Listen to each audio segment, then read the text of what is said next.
આજની વાર્તા આપણી ઓળખને સાચવી રાખો અને પરિશ્રમથી એને ઉજાડવાનો પ્રયત્ન કરો.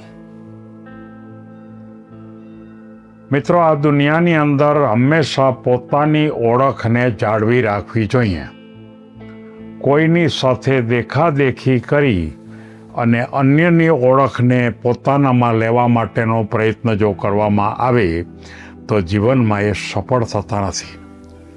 પરિશ્રમ જરૂર છે, પરિશ્રમનો રસ્તો લાંબો છે, પણ લાંબા રસ્તા ઉપર પણ આખરે કોઈ ચોક્કસ ટેકરી આવે જ છે, એમાં કોઈ શંકા નથી. એમાં વાર્તાનું હેડિંગ આપણને કહે છે.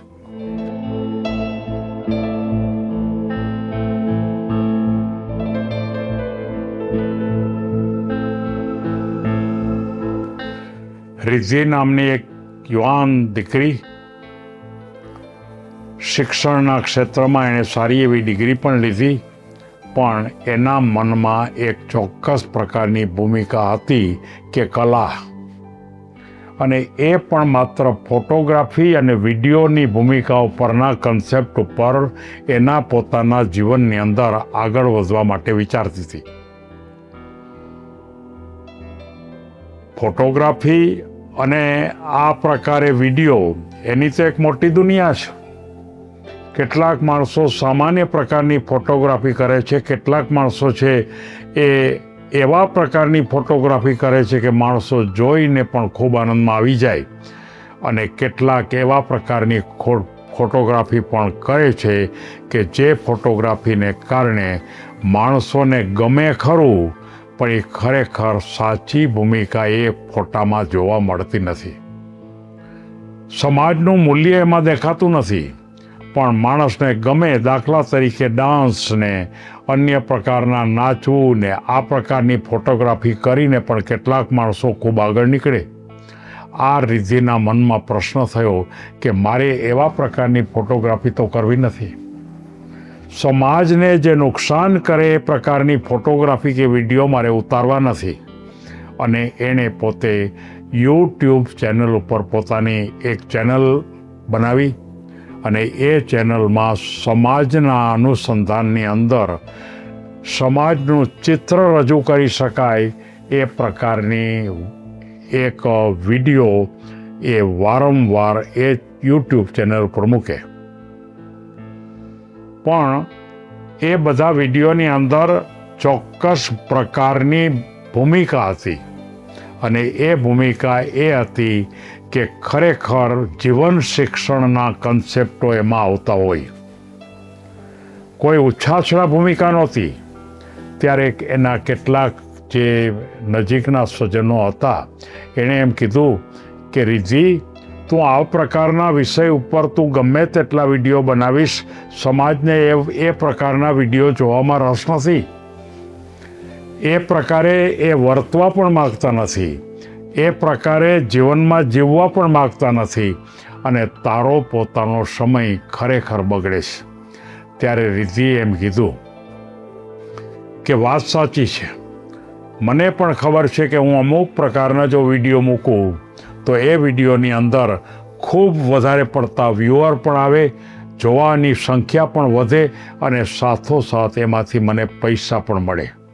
પણ મારો ખ્યાલ તો માત્ર સમાજને જીવનના ક્ષેત્રમાં ઊંચે લઈ જવા માટે જ મારે મારી કલાનો ઉપયોગ કરવો છે. એણે કોઈ ચોક્કસ વિષય પસંદ કર્યો કે ગામડાની જીવનની ભૂમિકા ઉપર, સામાજિક ભૂમિકા ઉપરના ખ્યાલોને વિડીયોમાં બતાવવા માટેના સંદર્ભ ઉપર હંમેશા વિડીયો બનાવે, અને એ વિડીયો પણ જરૂરિયાત પડે એટલે આખું શિક્ષણ આપી શકે એટલે 7 થી 8 મિનિટનો બનાવવો પડે. સમાજને આટલો મોટો વિડીયો જોવામાં રસ નથી, એમને ખબર હતી. પણ આ રિદ્ધિએ પોતાની જે ખરેખર જે અસલિયતપણું હતું, પોતાની જે આદત હતી, અથવા તો પોતાનું જે રહસ્ય હતું, એને છોડ્યું નહીં. અને જે ખરેખર એણે એ જ પ્રકારનું ચાલતું જ રાખ્યું. એક દિવસ એની દિશા બદલાણી. અને કોઈ એક ચોક્કસ ગામડાના અનુસંધાનમાં એકદમ ગરીબ કુટુંબના અનુસંધાનમાં એક સારો વિડીયો બનાવ્યો અને એ વિડીયોના અનુસંધાનમાં એણે યુટ્યુબ ઉપર એકદમ બહુ વધારે પડતો બહાર ફરતો થયો. અનેક માણસો એને ફોરવર્ડ કર્યો અને જેને આપણે એમ કહી શકાય કે કલ્પના ન કહી શકાય એટલી મોટી સંખ્યાના વ્યુઅર મળ્યા. રિદ્ધિની દિશા બદલાણી. રિદ્ધિના જીવનમાં એક ચોક્કસ પ્રકારનો એક આખો ઉજાસ આવ્યો અને એણે સમગ્ર સમાજને એમ કીધું કે મેં મારી પોતાની અસલિયત એટલે મેં મારું પોતાનું અસલીપણું મેં ન છોડ્યું અને એને કારણે મને આજે આ પ્રકારની સિદ્ધિ મને મળી છે. જો મેં વચમાં મારી પોતાની આ વાતને છોડી દીધી હોત તો હું ક્યાંય ન રહેત. આ વસ્તુમાંથી પણ મને પરિણામ ન મળત અને જે ખરેખર ખોટું હું સ્વીકારી લેત એમાંથી પણ ન મળત. એટલે કે ખરેખર તમારી પોતાની જે ખરેખર ઉત્તમ ભૂમિકા ઉપરના ખ્યાલો હોય, તમારી પોતાની આખી જે ભૂમિકા કહી શકાય એવી હોય, તમારી પોતાની જે ઓળખ હોય, એટલે કે તમને જે પ્રકારે માણસો ઓળખતા હોય એ ઓળખને ક્યારેય છોડવી નહીં અને એના ઉપર જ તમારે સતત કામ કરતા રહેવું.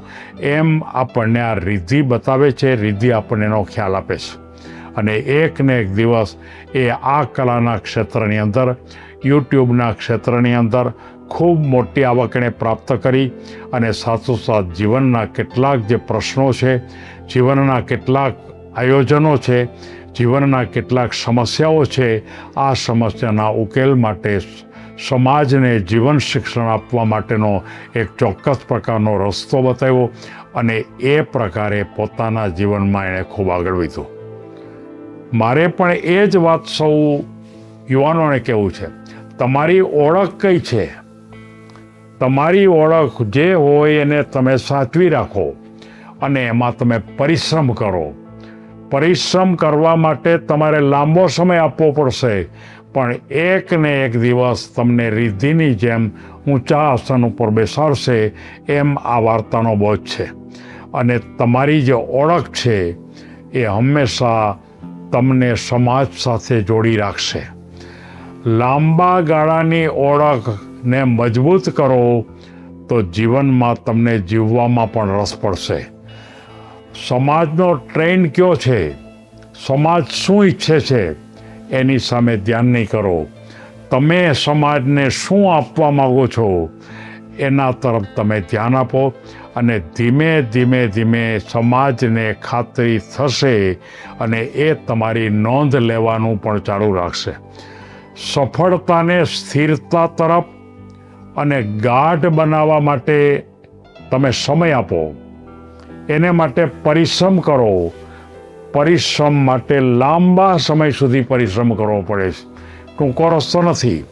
અને સાચા અર્થમાં અસલી એટલે કે આપણી ઓળખ જો હિંમત છે તો એ હિંમતને જાળવી રાખો. કોઈ પણ પ્રકારનો અન્ય ટ્રેન એ ટૂંકો રસ્તો છે. સચ્ચાઈને ખતમ કરી નાખે છે અને એ ભૂમિકા ઉપર મારે સૌ યુવાનોને એક વાત કરવાની છે કે તમારી પાસે તમારી ઓળખ કઈ છે અને એ ઓળખને ધ્યાનમાં રાખીને જ તમે તમારા કાર્યક્ષેત્રને, તમારા પોતા અન્ય પ્રકારના વ્યવસ્થાતંત્રને, તમારા પોતાના જીવન ધોરણને જો તમે ગોઠવવા માટેનો પ્રયત્ન કરશો તો આ રિદ્ધિની જેમ તમે પણ ક્યારેક ચોક્કસપણે આગળ વધી શકશો. શું તમારી ઓળખ એક નાના ઉદ્યોગપતિની છે? મોટા બનો. શું તમારી ઓળખ એક નાના ચિત્રકામ કરનાર સારા ચિત્રકારની છે? એને પકડી રાખો, મહાન બનીશો. તમારી ઓળખ સ્પોર્ટ્સમેનની છે? પકડી રાખો અને લાંબા સમયની મુસાફરી પછી, ખૂબ પરિશ્રમ પછી તમે એમાં પણ પ્રાપ્તિ મેળવો. કોઈ પણ ક્ષેત્ર, આ તો મેં 2-3 બતાવ્યા. તમારા ક્ષેત્રમાં તમારે સારા સાયન્ટિસ્ટ બનવું છે, નાના નાના પ્રયોગ કરો છો અત્યારે, તમારી ઓળખને પકડી રાખો. એના ઉપર જ અભ્યાસ કરો, એના ઉપર જ કામ કરો અને મહાન સાયન્ટિસ્ટ બનો. તમારે સારા લેખક બનવું છે, એના ઉપર જ કામ કરો. તમે તમારા સમાજ સેવક અથવા સમાજ સુધારક બનવા માગો છો તો એ પ્રકારે કરો. તમે શું બનવા માગો છો? અને એ બધી બાબતની અંદર એક વાત હંમેશા આરોહાર રાખજો કે સારા માણસ તો તમારે બનવું જ પડશે અને તમારી ઓળખ એની સાથે સારા માણસ અને તમે જીવનના ક્ષેત્રમાં રિદ્ધિના સ્થાન જે રીતે આગળ વધ્યું એમ તમારું સ્થાન પણ આગળ વધશે એવી લાગણી સાથે સૌને ધન્યવાદ.